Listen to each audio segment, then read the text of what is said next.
kami menginformasikan hal yang paling lucu dalam pansus ini, Ya, yaitu adalah salah satunya adalah kucing-kucingan kucing-kucingan. dengan Menteri Agama. Kucing-kucingan itu adalah kucing-kucingan itu bahasa Jawa ya, bahasa Indonesianya itu apa kira-kira? Bukan kejar-kejaran, saling sembunyi-sembunyian. Sembunyi-sembunyian. Sembunyi-sembunyi. Seharusnya, ya. Seharusnya hari ini kita itu mengundang Menteri Agama untuk hadir di pansus. Mengundang Menteri Agama. Sekaligus menjadi saksi di pansus. Tapi dengan alasan dia akan menghadiri MTQ yang ada di Kalimantan Timur. Maka hari ini tidak bisa hadir, teman-teman.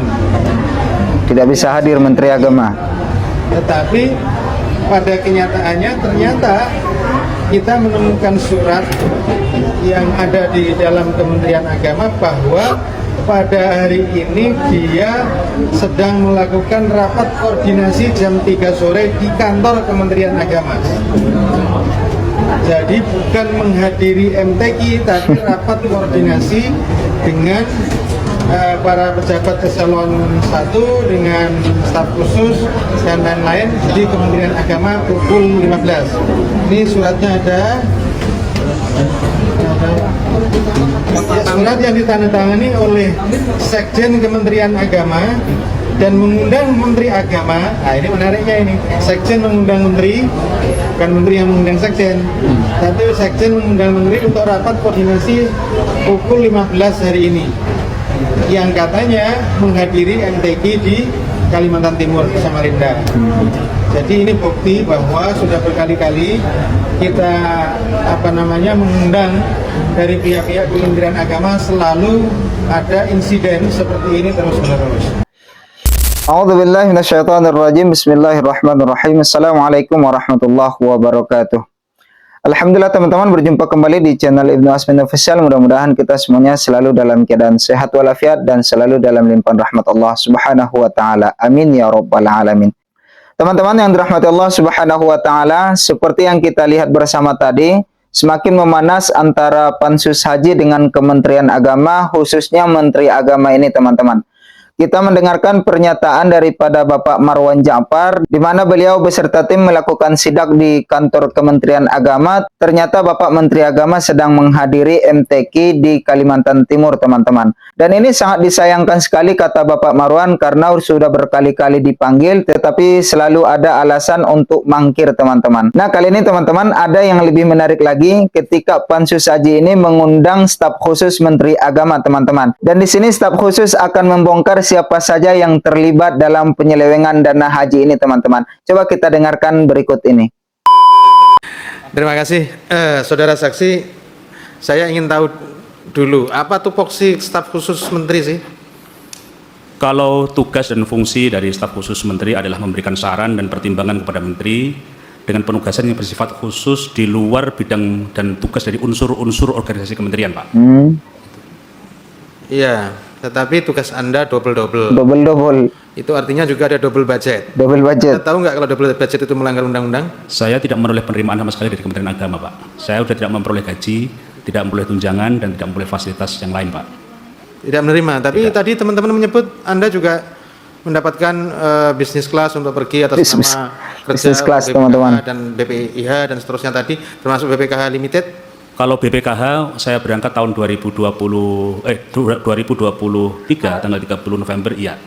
Berarti Anda dapat? Iya, karena memang itu hak saya, Pak. Saya ditugaskan dari Kementerian. Katanya cuti. Tapi kalau di Kementerian Agama, saya tidak memperoleh fasilitas-fasilitas itu, Pak. Artinya bisa dikatakan sebagai double budget itu.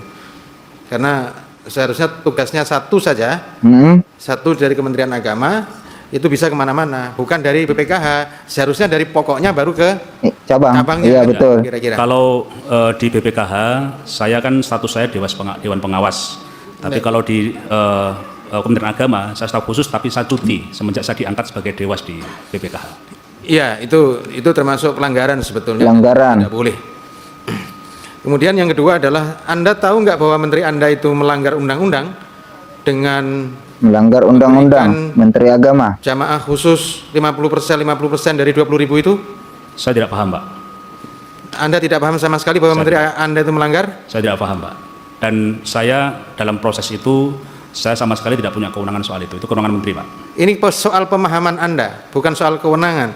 Sepemahaman Anda, Kementerian Anda, Menteri Agama Anda ini melanggar apa tidak? Saya tidak memiliki pemahaman di situ, Pak, dan saya tidak punya kapasitas untuk menjawab soal itu, Pak. Berarti juga tidak punya, tadi mengkoordinasi, memberikan penjelasan dan seterusnya kepada Menteri. Tapi soal ini Anda tidak bisa menjawab. Ya, karena status saya sebagai staf khusus cuti dan saya hanya ditugaskan untuk memberikan layanan jemaah lansia, hanya itu, Pak. Ya, ini ya masih layak jadi staf khusus apa tidak, saya tidak tahu karena juga tidak mempunyai pemahaman yang lebih luas, tidak punya perspektif yang lebih luas terhadap apa yang dikerjakan oleh menterinya. Bahwa yang semestinya ini adalah melanggar dari undang-undang yang ada, termasuk melanggar dari kepres yang ada. Iya, betul ya. Juga memenuhi unsur pidana yang sudah dilakukan oleh Menteri Agama. Kemudian yang selanjutnya adalah bahwa saya dengar-dengar, makanya saya minta klarifikasi atau tabayun. Anda sudah dilaporkan oleh beberapa vendor, tidak vendor tahun ini juga, tapi vendor tahun lalu, haji yang lalu, vendor-vendor yang tidak kompatibel dan vendor-vendor yang nakal, dan sudah dilaporkan di pihak aparat penegak hukum, dan bahkan Anda juga terlibat di sana. Mohon izin, vendor apa, Pak? Vendor di bidang catering, vendor di bidang pelayanan perkemahan, dan lain-lain. Anda terlibat di sana? Mohon izin, saya tidak terlibat sama sekali terkait dengan penyiapan penyediaan layanan, baik catering, akomodasi maupun transportasi. Saya tidak terlibat sama sekali, tapi bahwa ada pihak-pihak yang mengatasnamakan saya untuk melakukan tindak pidana, ya. Saya bisa ada pihak-pihaknya, saya bisa identifikasi orang-orangnya. Coba tolong ditunjukkan ya, pihak-pihaknya dan orang-orangnya. Mohon izin pimpinan, apakah boleh saya mengajukan untuk tutup? Karena menyangkut institusi yang diklaim oleh pihak. Ya, boleh. Ya, ini rapat kita nyatakan tertutup.